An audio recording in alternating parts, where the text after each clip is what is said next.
स्वागत है हमारे यूट्यूब चैनल नर्सिंग ए में। तो आज इस वीडियो में बात करने वाले हैं एनएम परमानेंट भर्ती को लेकर। तो फाइनली अपडेट आ चुकी है। जो बहनें होल्ड पर थी उनका डाटा है वो अपलोड करने के लिए नोटिफिकेशन है वो जारी हो चुका है। तो राज हेल्थ पोर्टल के माध्यम से उनका पदस्थापन होना है। तो कैसे उनका पदस्थापन होना है, पूरा फॉर्म प्रोसेस हम आपको इस वीडियो में समझाएंगे और नोटिफिकेशन भी जारी हो चुका है। तो आपको अपना क्रोम ब्राउज़र ओपन करना है और उसमें आपको लिखना है rajhealth.rajasthan.gov.in। जैसे ही आप सर्च करोगे तो ये राज हेल्थ की जो मेन वेबसाइट है वो ओपन हो जाएगी। फिर आपको नीचे की ओर स्क्रॉल करना है। इस तरह आपको 6 स्टेज है वो करनी है। फिर नीचे की ओर स्क्रॉल करना है। जैसे ही नीचे की ओर स्क्रॉल करोगे तो आपको न्यू अपॉइंटमेंट एंड पोस्टिंग का ऑप्शन दिखाई देगा। इस पर आपको क्लिक करना है। जैसे ही आप इस पर क्लिक करोगे तो आपके सामने दो ऑप्शन होंगे, मेडिकल एंड हेल्थ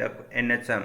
तो परमानेंट एनएम के लिए ये ऑप्शन होगा और कॉन्ट्रेक्चुअल के लिए ये ऑप्शन है। तो कॉन्ट्रैक्ट वालों का भी कोई अपडेट नहीं है। तो परमानेंट जो बेने होल्ड पर थी 214 उनका पदस्थापन के लिए नोटिस है वो जारी हो चुका है। तो इस पर आपको क्लिक करना है। जैसे आप इस पर क्लिक सेलेक्ट पे करोगे तो एनएम नर्सिंग ऑफिसर, तो इसमें एनएम वाले ऑप्शन पे आपको क्लिक करना है। जैसे आप एनएम पे क्लिक करोगे फिर आपको अपने जो परमानेंट मोबाइल नंबर आपने जब फॉर्म भरा था उस टाइम डाले थे वो मोबाइल नंबर आपको डालने हैं।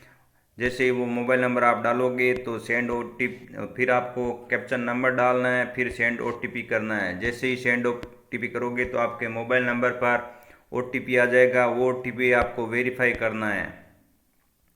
वेरीफाई होने के बाद फॉर्म का फॉर्मेट है वो ओपन हो जाएगा।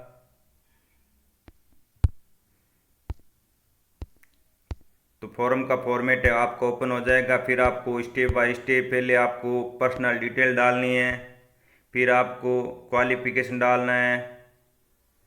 ये दो स्टेज होने के बाद फिर आपका जो पदस्थापन का ऑर्डर आएगा उसी के बाद आपको फाइनल स्टेज जो तीसरी चौथी पांचवी छठी स्टेज है वो डालनी है। पहले आपको फर्स्ट स्टेज में अपनी डिटेल डालनी है, सेकंड में अपनी क्वालिफिकेशन डालनी है, थर्ड स्टेज है वो पेंडिंग रहेगी। फिर फोर्थ स्टेज में आपको डिक्लेरेशन डालना है और जो भी संतान संबंधित दहेज प्रथा नशा मुक्ति जो भी है वो डॉक्यूमेंट आपको सबमिट करने हैं। फिर आपको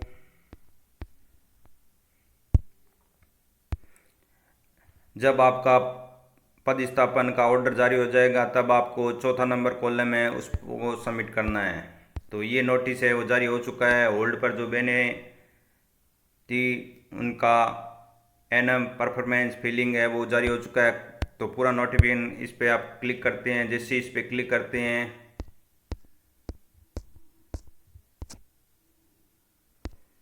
तो ये हमने ऑलरेडी है वो डाउनलोड कर रखा है। तो चलते हैं सीधा ही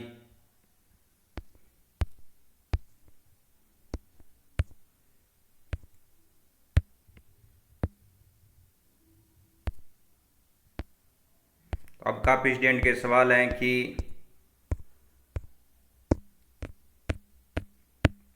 सर एनएम जो सुविधा पे भर्ती होने वाली है उसका रिजल्ट कब तक आएगा। तो उसका रिजल्ट भी जल्दी आने वाला है।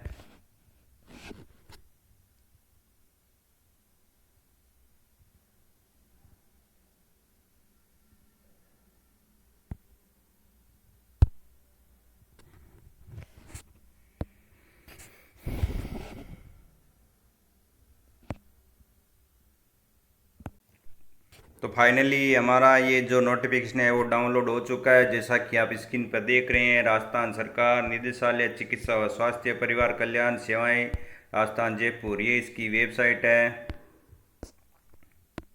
तो निदेशालय के पूर्व आदेश क्रमांक 2 दिनांक 3/1/2025 के द्वारा नव चयनित 149 अभ्यर्थियों को महिला व स्वास्थ्यकर्ता पद पर नियुक्ति व पदस्थापन हेतु राज हेल्थ पोर्टल के माध्यम से रिक्त पदों पर पदस्थापन के लिए विकल्प भरने हेतु निर्देश किया गया था को अप्रिय कारणों से निरस्त कर दिया जाता है। फलस्वरूप राज्य स्वास्थ्य परिवार कल्याण प्रशिक्षण संस्था जयपुर द्वारा 149 जो 149 बहनें थी उनका पहले आज हेल्थ पोर्टल के माध्यम से निरस्त कर दिया गया था। अब 149 के साथ 65 और बहनों को शामिल किया गया है, तो कुल मिला के 214 एनएम बहनों का पदस्थापन है वो होना है, जिनका परिणाम जारी किया गया था। को महिला स्वास्थ्यकर्ता के पद पर नियुक्ति व पदस्थापन हेतु आज हेल्थ पोर्टल के माध्यम से ऑनलाइन काउंसलिंग के अंतर्गत विभागीय आवश्यकता के मद्देनजर प्रदर्शित की जा रही रिक्तियों पर विकल्प प्रस्तुत करने हेतु निर्देशित किया जाता है। इन 214 चयनित अभ्यर्थियों में वो अभ्यर्थी जिन्होंने माननीय उच्च न्यायालय के निर्णय के अनुसार में निदेशालय के आदेश क्रमांक 472 15/11/2024 व 481 दिनांक 22/11/2024 द्वारा ऑफलाइन विकल्प प्रस्तुत किए गए हैं। अतः पूर्व में प्रस्तुत ऑफलाइन विकल्प के अतिक्रमण में इच्छुक होने की स्थिति में ऑनलाइन काउंसलिंग के अंतर्गत अपने विकल्प प्रस्तुत किए जा सकेंगे। तो अतः नव चयनित अभ्यर्थियों को विभाग व शिपू की वेबसाइट के माध्यम से निर्देश किया जाता है कि वेबसाइट पर लॉगिन कर वांछित सूचनाओं की पूर्ति करते हुए दिशा निर्देशों का पालन करते हुए अपने पदस्थापन हेतु विकल्प प्रस्तुत करें। तो सभी बहनों को बहुत बहुत बधाई जो बहनें होल्ड पर थी, फाइनली उनका पदस्थापन की प्रक्रिया वो शुरू हो चुकी है। तो 10 मार्च से लेके 17 मार्च रात्रि 12 बजे तक आपको विकल्प प्रस्तुत करने के लिए पोर्टल है वो ओपन रहेगा। उसके बाद स्वतः ही पोर्टल है वो लॉक हो जाएगा। तो इस बात का भी ध्यान रखें, वांछित सूचनाओं की पूर्ति व पदस्थापन हेतु दिनांक ये रहेगी। विकल्प पर आपको रात 12 बजे 17 मार्च तक प्रस्तुत करना है, फिर पोर्टल अपने आप ही लॉक हो जाएगा। वह अभ्यर्थी द्वारा पोर्टल पर सूचना है प्रस्तुत नहीं की जाएगी। तो दिशा निर्देश है वो अच्छे से पढ़ ली, इसके ऊपर हमने ऑलरेडी वीडियो भी बना रखा है और ये दिशा निर्देश हैं। पहला दिशा निर्देश क्या है, नव चयनित अभ्यर्थियों को विभाग के राज हेल्थ पोर्टल पर उनके द्वारा शिपू के ऑनलाइन आवेदन में अंकित मोबाइल नंबर OTP के माध्यम से पदस्थापन अकाउंट के सामने लॉगिन करना है, जैसा कि हमने आपको बताया। 2 नंबर है, लॉगिन करने के पश्चात अभ्यर्थी को व्यक्तिगत विवरण प्रदर्शित होगा जिसमें कोई परिवर्तन नहीं किया जाएगा। अभ्यर्थी को वर्तमान निवास स्थान को पुनः भरने हेतु स्थान उपलब्ध होगा जो कि भरना अनिवार्य है। इस बात का भी ध्यान रखें, आपको अपना रेजिडेंस जो प्रेजेंट रेजिडेंस है वो भरना है।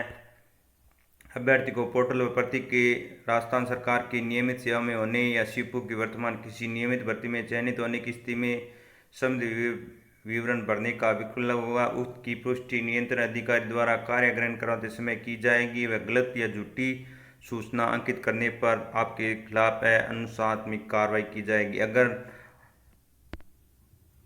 आपके पति या सर्विस में है तो उसकी जानकारी आपको देनी होगी, जो अगर गवर्नमेंट सर्विस में है तो आपको उसकी जानकारी भी देनी होगी। 4 नंबर पॉइंट है, इसमें अभ्यर्थी को प्रदर्शित होने वाले रिक्त स्थानों की सूची में नॉन TSP एरिया में कम से कम 50 व TSP, तो इसमें जो नॉन TSP है उनको कम से कम 50 ऑप्शन भरने हैं और जो TSP की बहनें हैं उनको 20 विकल्प है वो भरने अनिवार्य हैं। तो 20 नॉन TSP को 50 व TSP को 20, जिसके पश्चात ये अभ्यर्थी द्वारा भरी गई सूचना को सबमिट किया जाएगा। अगर आप 50 से कम भरते हैं तो पोर्टल है वो आगे नहीं बढ़ेगा। जैसे आप 50 नॉन TSP वाले पूरे कर दोगे तो आगे की प्रक्रिया वो शुरू हो जाएगी और सबमिट हो जाएगा। 5 नंबर अभ्यर्थी द्वारा एक बार सबमिट करने के पश्चात एडिट का ऑप्शन नहीं रहेगा। तो अगर आप पोर्टल पर अपने डाटा भरें तो अच्छी तरह भरें। अगर उसमें कोई गलती कर दी या कोई ऑप्शन आपने भर ही दिया तो फिर उसमें एडिट का ऑप्शन नहीं है। उसके ऊपर हमने ऑलरेडी वीडियो बना रखा है, पूरा प्रोसेस हमने समझा रखा है कि कैसे फॉर्म प्रक्रिया होगी, नहीं तो आपको एड स्क्रीन पे हम वो अवेलेबल करा देंगे। 6 नंबर पॉइंट है, पद स्थापन स्थान आवंटन पूर्णतया रोस्टर कम मेरिट कम प्रस्तुत विकल्पों के आधार पर काउंसलिंग के माध्यम से किया जाएगा। अभ्यर्थी द्वारा अधिकतम विकल्प भरने के समय कोई सीमा नहीं है। 50 से ज़्यादा भी आप भर सकते हैं, लेकिन मिनिमम आपको 50 भरने अनिवार्य हैं। 8 नंबर, यदि अभ्यर्थी द्वारा निर्धारित अवधि के विकल्प प्रस्तुत नहीं करने की स्थिति में यह माना जाएगा कि वह पदस्थापन हेतु विकल्प प्रस्तुत करने का इच्छुक नहीं है और उसका पदस्थापन रिक्तियों भरने के उपरांत शेष रही रिक्तियों पर रैंडम पद्धति से उन जिलों में जहां रिक्तियां ज़्यादा शेष रही है प्राथमिक आधार पर किया जाएगा। 9 नंबर है, अभ्यर्थी द्वारा भरे गए विकल्प पर पदस्थापन किया जाना अभ्यर्थी का अधिकार नहीं है। विभाग द्वारा प्रदत्त की जा रही रिक्त स्थान में से किसी भी संस्था प्रशासनिक कारणों से हटाया अथवा कम किया जा सकता है। तो ये 10 पॉइंट है दिशा निर्देश के, जो अच्छी तरह से पढ़ लें और पोर्टल पर अपना डाटा है वो ध्यान से भरें। एडिट का ऑप्शन अभी नहीं दिया है, कोई गलती ना करें। कोई भी समस्या कोई दिक्कत हो आप कमेंट ऑप्शन में कमेंट करके पूछ सकते हैं, हम आपकी हर समस्या का समाधान करेंगे। मिलते हैं और नई प्यारी सी अपडेट फिर से नई वीडियो में, तब तक के लिए जय हिंद जय भारत।